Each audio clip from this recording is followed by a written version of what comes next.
ESPN 94.1 FM and AM 930 present The Drive. Brought to you by Huntington Federal Savings Bank. Local then, local now. Member FDIC. It is Friday, April 10th. Your drive begins now on ESPN 94.1 FM and AM 930. I'm your host, Paul Swann. You can join the program by calling the Miller Lite phone lines, 877-420-TALK. That is 877-420-8255. Miller Lite, hold true, great taste. Only 96 calories. It is the original light beer. Coming up today on the program, Marshall Center, Levi Brown going to join us. That should be fun. Just the thought of me just sitting, talking to Levi Brown, maybe 10, 15, 20 minutes. I don't know how long we're going to go, but that's going to be fun. So I'm looking forward to that. And, of course, we got a lot to get into with the NFL draft. It's coming up here in the next couple of weeks, but we are day 30. Day 30 now. We hit 30 days. And it all started when the NBA suspended its season after Rudy Gobert tested positive for COVID-19 on March 11th, and a chain of events happened. So what have we lost? USA Today did a great job of just outlining everything that we lost. We have lost 208 NBA games, and this is just the last month. 208 NBA games, 189 NHL games, plus playoff games that were set to begin on April 8th. That one stings a lot for me. 193 Major League Baseball games. We've lost all of that. Here's the one that hurts a lot of people. 67 NCAA men's tournament games. 63 NCAA women's tournament games. 5 PGA Tour events. Throw in the Masters. 4 LPGA Tour events. 4 ATP events and 5 WTA events. This one hurts my good boy, Jason Toy. 4 NASCAR races. And everything else we can't count. Thousands upon thousands of events. College and all the spring sports. High school, can't count those as well. High school events, college events, sporting events. Everything that led up to the tournament. We lost a lot of conference championships. All of this in just a month. Now, it's going to lessen a little bit because we're going to lose more baseball. We're getting to that point where we'll be in playoffs for basketball soon, and we'll lose playoff games for hockey. We won't have sort of the upfront with the college basketball season being just thrown out the window. We won't have all the spring sports, but it's starting to mount up and it's starting to pile up. And that's why I think a lot of people are kind of worried. All right, can we get to football season? Can we get to football season? And if you're the XFL, the answer is no. XFL making the announcement today, they pretty much have laid off just about everybody. And they're not looking at operations in 2021. So they're taking it a step further. And I think that's a bad sign. That's a loss right there because I like the XFL. I like what it meant. I like what it served. XFL was an alternative to the NFL. It wasn't directly competing with the NFL. It served a great role because here's an outlet now. If you can't get in the NFL, you can get into the XFL. There's a possibility for you. So your path takes a divergence a little bit, but it continues. Or if you're in the NFL and you find yourself maybe not working out where you're at and you need to improve yourself, or you need a second chance, it's a great second chance landing spot. And I thought the football was good. I thought it was well thought out. I thought everything was professional. I liked some of the things they brought to the table to make it new. This was definitely a professional football league. Hats off to what Vince McMahon was building. Because his first go around, I wanted it to work. Unfortunately, it was WWE in the football world. That's what it was. It was the WWE on the gridiron. This time around, though, you bring in Oliver Luck, you bring someone who knows football, administration, you bring someone in who can help build a league and put together a quality league. And this is what happens. We see it. Now, was this thing going to compete with the NFL? No. Would this have been a great summer league? Yeah, I think so. I think this would have been a great summer league let it grow, let us kind of live with it for a few seasons, and it felt like it was built to go a couple of seasons. This wasn't going to be a one-off. But now, with the reality of where we're at right now, who knows when it's coming back? Hopefully it does, because I thought it really served a great role in football. I really like where they were going with all their innovations. Let's just say that. It was really, I thought, well thought out, a lot better than it was the first time around. So more on that. We'll continue to talk about what's happening here, but just that list I had. 208 NBA games, that's huge. 189 NHL games, I feel that the most. And a lot more college basketball, a lot of student athletes without a season now, a lot of student athletes, depending on the institution, being told, hey, you might have that year of eligibility, but you're not getting it here. Thank you, but we're carrying on without you. And that's hard to hear. So there are student athletes that have that year of eligibility, but they don't have a landing place now. And that's harsh. It depends on the institution as well. Haven't heard anything a little closer to home just yet, but if you got to carry these extra student athletes now because you were planning on having them cycle out and you've got a lot who are going to stay in the system, that's going to cost a lot of money. But we're going to turn our attention to happier things. We've got Levi Brown coming up, and we'll talk to him here in the next few minutes. Talk to him about the NFL, of course, life in this new dynamic of trying to stay safe, trying to stay quarantined, trying to stay healthy, all of this. We'll talk to Levi Brown when we continue with today's edition of The Drive on ESPN 94.1 FM and AM 930. We're taking Paul Swann everywhere. Download or subscribe to The Drive with Paul Swann on Apple Podcasts, Spotify, or wherever you get your podcasts.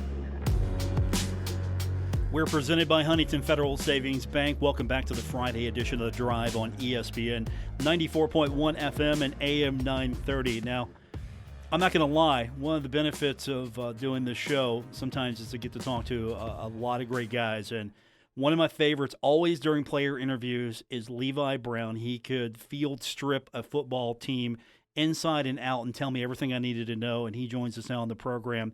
You knew that, right? That every time that I did player interviews with you, I would just love to sit back and just listen to you because you knew everything way better than anybody else. I mean, you had the plan. You had everything all right there. You know, I didn't know that, but I mean, it's a huge compliment coming from you. You know, a guy that talks a lot of sports at all points in time of the year. You know, it's just something that kind of it's a plus side of playing the same teams 4 or 5 years in a row. You kind of learn the schemes and you learn about who like defensive coordinators are, and you learn coaches their patterns and what they like to do. So I mean, it makes sense that same teams will do the same things every year. But I appreciate you saying that. It was always a school lesson. I mean, you had the game plan down. I mean, we would talk to you usually on a Tuesday, and that gave you enough time to sort of have an idea of what you were going up against. But you weren't just looking at film on Monday and recanting it on Tuesday. You were doing your homework, I'm sure, well ahead of time. As you mentioned, you see these teams so long and so many times, you kind of know what they're about, and you just see what they've changed. Yeah, no, that's a huge part of it. So I kept a notebook for every season, and whenever, say we're playing Middle Tennessee, I went back to last year's notebook and saw what I wrote down from last year. You see last year's scouting report, and you see guys that are, still there. So they're going to be seniors this year. They're going to be a junior this year. You see all the guys, kind of rising through the depth chart. And I think it's just a huge part of keeping notes, keeping a really good notebook so I can compare notes from last year to this year. And, by the time I talked to you guys on Tuesday, I already had a pretty good idea, at what they were going to do unless something happened where they kind of, got rid of a defensive coordinator or something like that. But, for the most part, everyone has their cards and they'll play them the same way. So once you kind of figure out and understand a coach's, changing points in their strategies, you have the better part of the game figured out. Levi Brown is with us. You need to put that on social media. I want to see what that notebook looks like, just from year to year, maybe just a couple of pages. Maybe put a team on there that you're not worried about, that they're going to get the information and use it against the herd. I'd have to get back to Huntington first and get my notebooks. I left them all, and Coach Greg Atkins left them in his office. But I'm pretty sure he kept them. I mean, I took notes from him. He took notes from me. We kind of learned from each other a lot during our meetings. So if I ever get a chance to get back up there and, come and watch a game with the herd and they're playing someone I don't like, I'll put everything I have on Instagram for them or whatever. I love it. Levi Brown's with us. You're getting ready for, of course, your next step, NFL prep. It's a lot of physical work. It's a lot of mental work. But really, with everything that's going on now, with where we're at, with practices being, limited or opportunities to show yourself, what you say, what you do, how you handle yourself probably is going to be just as important, if not more so, than what you do at a pro day, especially since you can't really work out up until draft day for these guys. They're going to have to basically base off what they see, what they know about you, and how you handle yourself. Hmm. And I think a good thing, for me was that, at Marshall we were able to get our pro day in. It was March 11th, and I think that same day is whenever it was kind of announced as a pandemic, and everything got a lot worse. Was on March 11th, so a good thing is I was able to get my pro day in. A lot of guys weren't able to, but the eye in the sky never lies. Film tells the story that everyone needs to know, and lucky for me, I've got 4 years of film at Marshall, and that's just the big difference. I think will kind of make or break some people and help people out and whatnot is the amount of film that some kids have and some people don't. So there's a lot going on right now, and no one knows what tomorrow is going to bring by any means. But I'm happy with my 4 years that I put on tape, and those will help me out a lot, I think. We really didn't get a chance to talk about Pro Day because everything happened, as you mentioned, right on the 11th last month. So how do you feel about how things went with Pro Day? Because we were in a different world even when Pro Day was going on for you. Yeah, no, everything was still different then. But, I think my pro day went really well. A lot of guys kind of came out and had a really good day. Like I performed well. I was happy with my numbers. They could have been better, but I was, they were around the goals that I had set.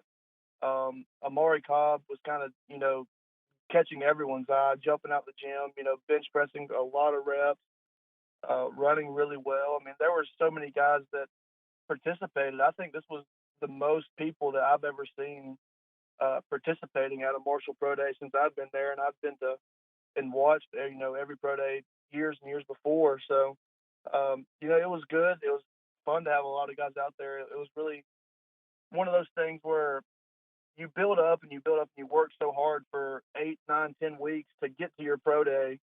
And, once you get there, it pretty much turns into an unpadded practice. You've got 10 minutes of individual work with a scout to put you through your position drills, and then, that's it. But it's one of those things that I look back and I'm so glad and thankful that, timing worked out and I was able to put in the work to get my pro day done because, there are so many guys out there right now that worked their tails off for 8 or 9 weeks and didn't get to show anything. But, I'm able and thankful that I was able to get mine in. Everybody seems to be in the same position now. Either they've got what they have on film or they missed that opportunity, but still there's no chance really to add to that body of work. And you're also now trying to keep up and train. You're in quarantine, I'm sure, like the rest of us, social distancing, however you want to describe it. But how difficult is that? You're not really in a position where you can work out with a group or work out traditionally. You've got to basically take care of yourself and hope you're doing it right up to the day the draft happens and even after that. Yeah, no, to me, that's the really, really weird part is not working out, with a group. I mean, even if, I was going to go and work out by myself at the rec or something like at Marshall, it was, 1 or 2 days. And then, I'm back with my group and, I'm back with 15 other guys. And even training, like I was training with 8 or 9 people and it was all this, the camaraderie of being with a bunch of different people and, working, like just working together, and iron sharpens iron as a man does another. And I think just being with a group of people who all have a common goal, makes you work just a little bit harder. But at the same time, I'm out here just, running up and down my driveway, like trying my best to get something going, to stay in shape, just doing all kind of prison workouts, doing push-ups, sit-ups, doing everything I can. But, at the same time, it's just so different. It's weird, not working out with a group of 10 guys that are all have the same goal that you do. Levi Brown's with us. So you're going around, you're pushing tires around, knocking trees down. You're just doing anything you can. Oh, I've been out splitting firewood for my parents. I mean, they've got enough firewood to get through 3 winters, it seems like now at this point. I'm doing, all I can, running around, doing push-ups, sit-ups, splitting wood, chasing dogs around, just doing all I can while being at home to get something done. Because, normally after your pro day, you would go back to your training facility and work out for the next, however long it is until that draft time to stay in peak shape. And, with everything being shut down, I haven't been able to do that at all. So it's all kind of fell onto my shoulders and what I've learned for the past 5 years being in a college strength program to kind of figure out, how to stay in shape, how to do everything I can. And, the good news is, I can still call everyone. I can still, call Coach Day. I can call strength coaches I've had before and, ask, what can I do here? What am I doing right? What am I doing wrong? And figure things out. But, it's just different not being with a group of guys. How strong is that network? Pretty strong compared to maybe some of the other guys you've talked to, or I wouldn't expect any less from all your coaches. I'm sure they're right there every day when you need them.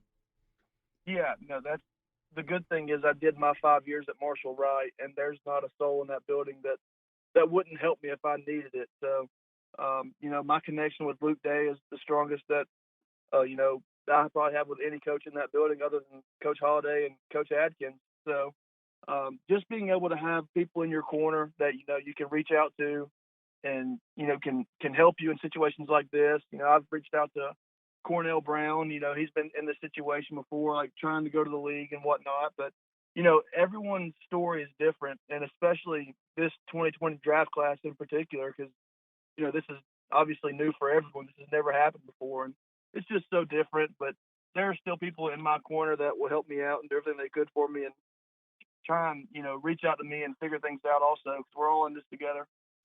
Is there anybody leaning on you the way maybe you're leaning on some of the other coaches, or at least drawing upon them for some strength?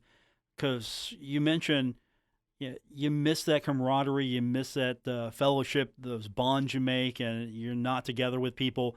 But I'm just kind of curious, is there someone calling upon you maybe the way you're calling upon someone else? I haven't thought about it like that at all, but there are, some of the guys I've been training with, because of the fact that, I was able to get my pro day and I was the only person in the training group that was able to get their pro day. A lot of the guys kind of just, reached out to me and asked me, what it was like, and asked me like how the feelings were, like what it was kind of like to actually get a pro day done. People have asked me questions about it because of the fact that, they weren't able to experience that. So they're all just reaching out to me and asking questions about the process that they necessarily didn't get to experience. Levi Brown is with us. Of course, the NFL draft is coming up. It's going to be a little different this year.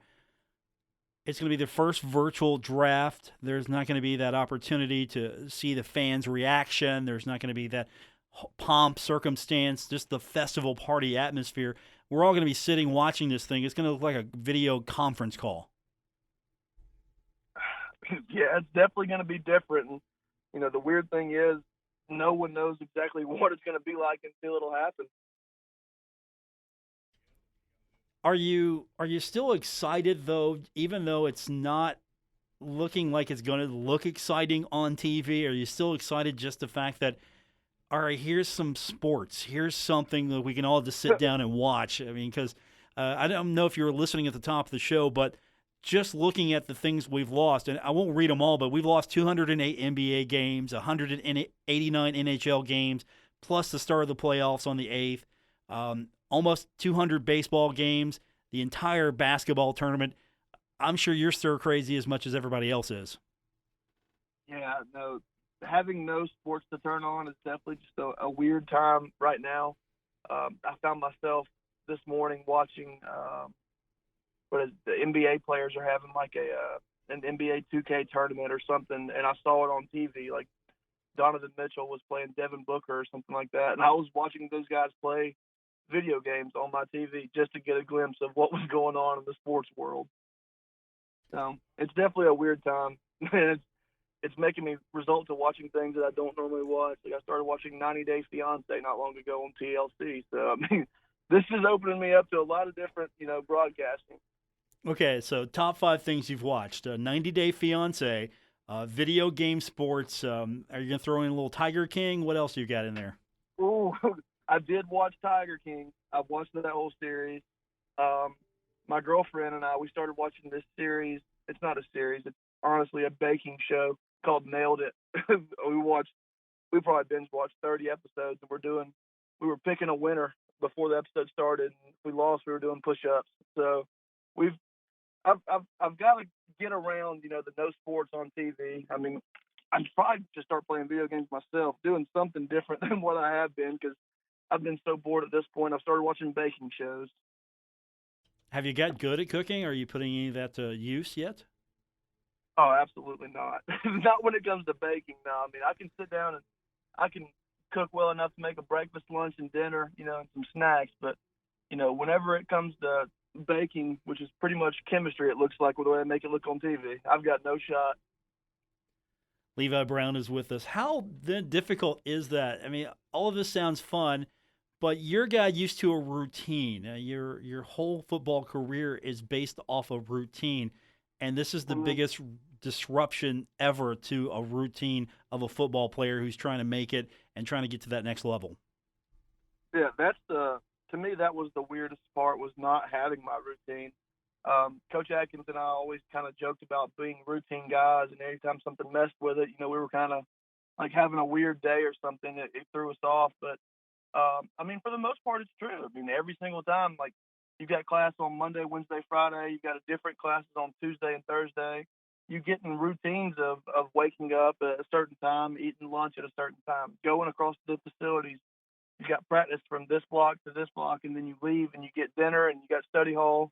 You get really caught into to your routine, and that's what, either makes or breaks people, and what makes people really consistent is how they stick to their routine, and how they, adjust on the fly. And I think that's a weird part of all this, is having no routine and having, no kind of guidelines. It's kind of, you realize how long 24 hours really is whenever you've got to sit down and make a schedule by yourself of when you're going to work out and when you're going to eat and when you're going to do things like that. So it's definitely different having no routine, but this is kind of a real point in time where you learn time management a little bit better than what I thought. Because, I mean, being a college athlete, you learn time management. You figure out you've got to be here in 10 minutes. You got to leave 3 minutes early. You got to do this and that. But, having a full 24 hours and putting down on pen and paper when you're going to work out, when you're going to eat, you kind of really realize how long 24 hours is, and it puts you in a new routine.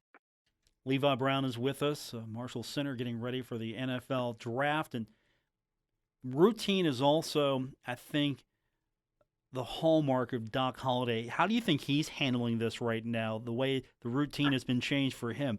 Is he going stir crazy? What do you think he's doing? I'd imagine, he hated the idea of it at first, like hated no spring practice. But once he kind of understood and figured everything out, like how serious it is, he probably had a good 3 or 4 days just sitting around, fishing in his pond, having a good time. But at this point, I'd imagine he's about tired of it and stir crazy and ready to get out of the house. And I'm sure Miss Diana is ready for him to get out of there also. She's probably ready to kick him out. You think he's up at the cabin right now? He's got whiteboards just outlining every possible scenario, every new play he can come up with. You think that's happening? I wouldn't put it past him. There's one thing he's doing right now. It's probably, drawing through special teams, figuring out kickoff return, and drawing up some new plays for that. There's one thing that man absolutely loves. It's the special teams, and he'll figure out how to make them better. Levi Brown is with us. I'm just kind of curious, on a personal note for you. You've been pretty fortunate with your career at Marshall. You actually got to conclude your career at Marshall, and now you're moving through the next steps. And that still involves Marshall to a degree with Pro Day and then everything involved trying to get to the next level. For a lot of your friends, a lot of the guys that some of the spring athletes as well, doesn't matter, guys or girls, a lot of them lost their opportunity to maybe have closure on the season or even get started. Just from your perspective, how would that feel if you were a professional athlete or a a college athlete, and all of a sudden they just took your season away from you. Yeah, I think to me that seems like one of the worst things that you know could be for an athlete at this point in time in their life. You know, you've worked so hard through high school, through middle school, through little league. Your whole life you've probably worked to get to the point that you are now. And my heart really feels for those seniors that didn't really get a chance to finish their year, and who knows what they're going to do with next year when it comes to those guys. But just being able to have your season, gone in the snap of a finger is something that it's going to come to an end at some point, and that's the thing that everyone kind of gets ready for. So I was ready to play FIU, and I was ready for my senior day. I was ready for my career to end at Marshall that day. But that's the thing, was I had 5 years at Marshall to know that my career was going to end that day. The thing about those people is they thought it was going to end in 2 months. They thought it was going to end a little bit later. So you know just being able to have it snatched away from you, I think, and not know that that was going to be your last game, that the last time you put your uniform on was going to be the last time. I think that would be the worst part is, you've been thinking that you've got so many games left, and then it turns out that you were wrong the whole time. But, that's what part of what makes everybody's story a little different. I hate that for those seniors that didn't get to do their last little bit, but it's all got to come to an end at some point, and that's the sad part of sports. Levi Brown is with us. And yeah, that's the thing that I guess is a takeaway for me is it is sports. Sports is adversity, and you know that. You just didn't go out there and line up and play. You had to go through adversity, winning and losing. The adversity was there, and you probably feel like you're better for it no matter what the outcome was on a given game day. Yeah, that's the one thing that, I think is the best part of sports is that it teaches you to come through adversity and how to get tougher through situations, like not just necessarily what has just happened with people losing their last season and last games, but just to toughen up and kind of go through adversity and understand that there's a light at the end of the tunnel no matter what. And even though people got their last games taken and their last seasons taken, it's sports. You've got to know it's going to end at some point, but you got to take the lessons that you've learned during your time playing sports and continue to use those in life. And there's no bigger game in this world than the game of life. Levi Brown is with us. Okay, we're going to get to the draft, and let's say it happens. They call your name. What team do you hope is calling your name? I know the usual stock answer is you'll play for anybody, but where do you want to go if you can call your shot? Oh, that's, there's not much you're going to get out of me other than a stock answer. But, honestly, the thing is, if you would have asked me, whenever I was 18 years old and walked onto the campus at Marshall University, where I would want to play at if I got the opportunity to play at the next level, I would have told you that I don't want to go to the next level. I don't want to go to the NFL. I kind of want to get my degree and get a job. But, that's another part of sports is you learn to fall in love with it all over again. When I first got to Marshall, I was like, I'm going to get my degree in 4 years. I'm not even going to worry about my fifth year. I'm going to graduate and I'm out of here. But, you mature and you realize that you've been working your whole life to be there. But if you ask me now, like you just did, I guess, there are so many teams. Obviously there are 32 NFL teams, and if any of them called my name, I'd be more than grateful to walk and go do whatever they wanted me to do. I don't care if it was just be a tight end on field goal and get run over every day. There's nothing I'd rather do than do that for any of the 32 teams. But, there's nothing wrong with being close to home. I played at Marshall, and I was 8.5 hours away from my hometown the whole time I was there. So, if somewhere around home, wanted to call my name, like, say, the Falcons or Carolina Panthers, Tennessee, somewhere around home, that'd be great with me. Levi Brown is joining us, and a quick follow-up before I let you go on that. With the process to go through everything, teams evaluate you, how is the draft process different than the college recruiting process, or is it the same, just lots of dollars attached to it? For the most part, whenever it came to being recruited for college, I emailed my highlights to 132 teams. Like I emailed my highlights to every single team that was a Division I program. I emailed. There was a lot of self promoting. Like I called colleges, I called everyone, and I tried my hardest to get my name in somewhere. To me the only difference is, there's an agent that does that now. I'm in charge of working out, eating healthy, keeping my body clean, and keeping everything good with my body. And the agent kind of does all the busy work. He kind of sits down and calls 32 teams a day and pushes my name in front of as many people as you can, and you see what happens. But for the most part, if you took away the agent, it'd be the exact same process. It seems like on my part of having to call teams out and reach out to those guys and just broadcast and make the most out of your own name. I think there needs to be a video you breaking some wood with your bare hands on social. I'm just saying, that might help.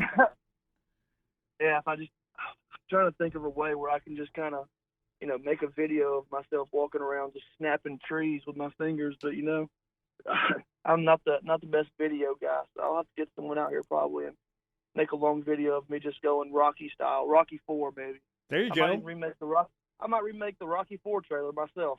I need some snow and then a little bit of wood and someone to follow me with a camera. All you need to do is just climb a mountain.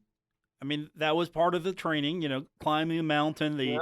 You're in the barn, you're doing all the calisthenics in the barn, and then you go fight a big Russian. I mean, that's it. That's perfect.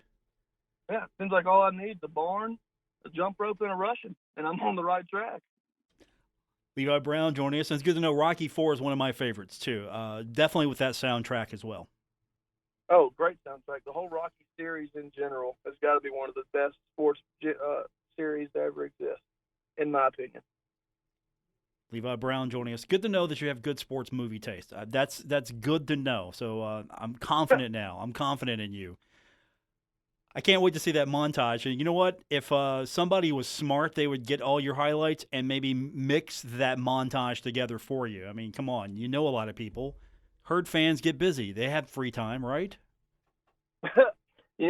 The one thing is, I've had scouts, reach out to me and ask me if I had a 2 to 3 minute highlight clip and this, that, and the other.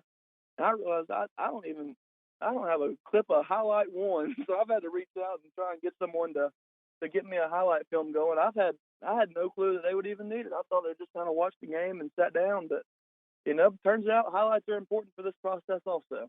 There you go. See, we learned a lot. Levi Brown joining us on the program. Hey, thanks for doing it. I appreciate it. Good luck to you. I can't wait to see where you go, where you end up. And this has been definitely an interesting time, to say the least. But I think the future's still going to be bright for you. Yeah, I really hope so. Even if it's not with football, I'll be doing something and I'll be happy just doing all I can in this world. But I appreciate you for letting me on the show, and there's nothing I'd rather done more with my afternoon. Thank you, sir. Appreciate it. Absolutely. Levi Brown. Get that Rocky montage video going. Come on, Herd fans. Get out there. Get to work helping man out. We got more on the way. It's The Drive, ESPN 94.1 FM at AM 930. The Drive with Paul Swann. Marshall Athletic Director Mike Hamrick. He knows. Paul's the best. On ESPN 94.1 FM and AM 930. Welcome back to the Friday, April 10th edition, The Drive on ESPN 94.1 FM and AM 930, presented by Huntington Federal Savings Bank. And, of course, when we get back to normal and we opened up the phone lines fully, you can take advantage of the Miller Lite phone lines at 877-420-TALK, 877-420-8255. That's an interesting way to say that. When we get back to normal, and I don't know what that means, but hopefully we're trying to keep it as normal as we possibly can. I got some good news today. Eastern Kentucky men's basketball head coach A.W. Hamilton, he gets a 2-year contract extension, and I'm sure a lot of Herd fans are happy for him. He is going to be the head coach for at least the 2023-24 season. After all, he is the 2020 Ohio Valley Conference Coach of the Year. He also is the National Association of Basketball Coaches District 18 Coach of the Year after leading Eastern to an impressive season. He had a 6-12 campaign in the OVC in the 2018-19 season. goes 12-6 this year, 4 seed, reached the semifinals of the OVC tournament. EKU's 12 conference wins this season, tied for the second most in program history. So a very good season for EKU. And I'll tell you what, that's a guy you want to keep an eye on. Maybe he's going to move up in the future. Got his program started. Nice turnaround. See what he can do with EKU.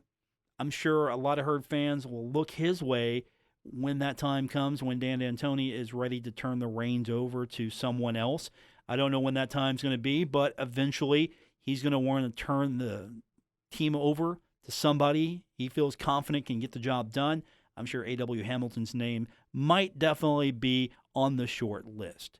So if you were with us earlier and if you caught the interview with Levi Brown, Marshall Center, he mentioned watching video games because he just wanted to watch sports and watch video games. Well, if you missed that part of the interview, you can go back on the podcast page and listen to it. We're available on Apple Podcasts, Spotify, Stitcher Radio, wherever you get your podcast.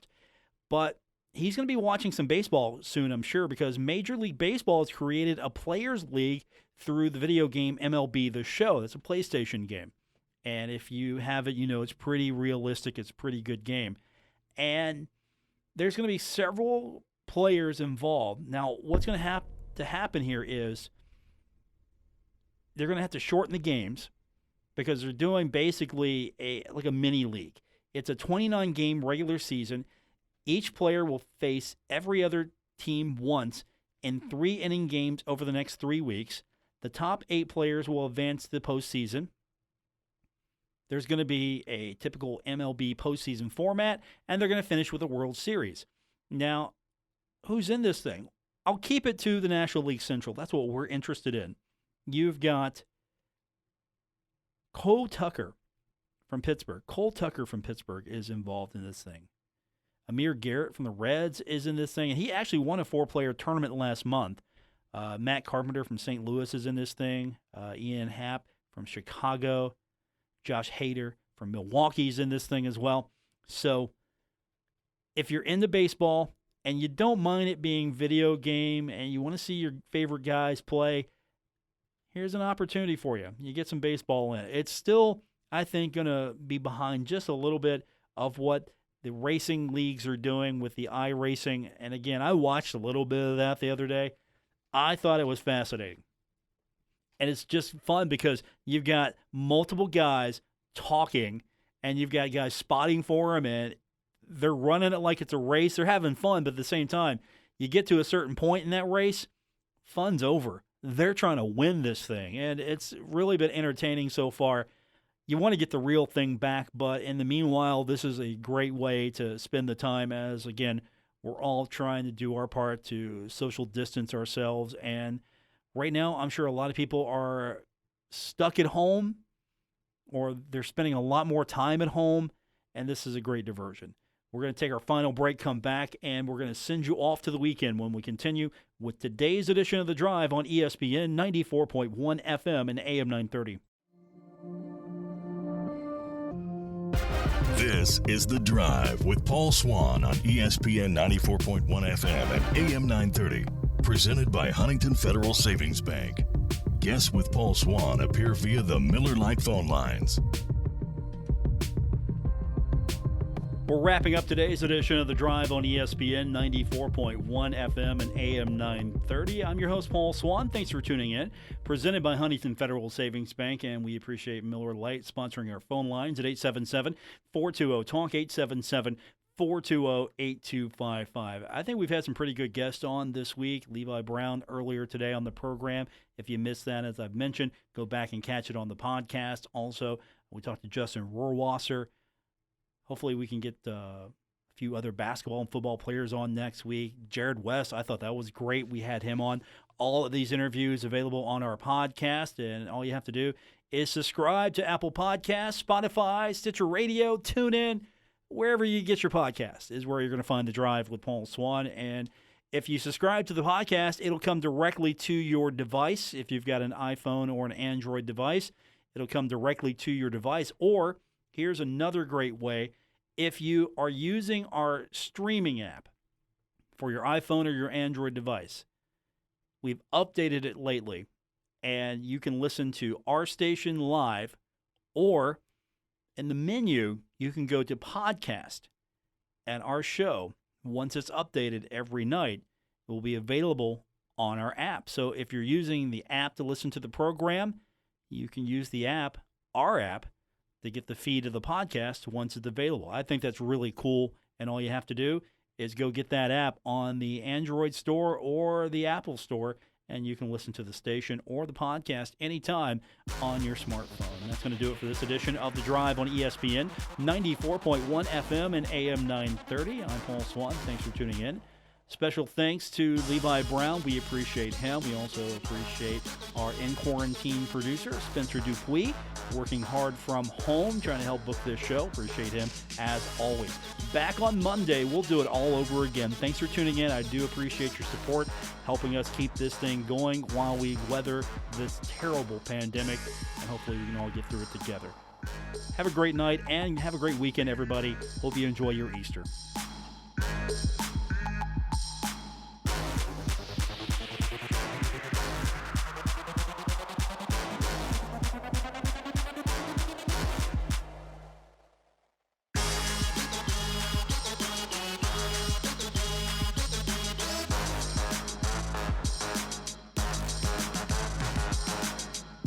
WRBC Huntington, W227BS Huntington, your flagship home of the Marshall Thundering Herd and The Drive with Paul Swann, ESPN 94.1 FM and AM 930.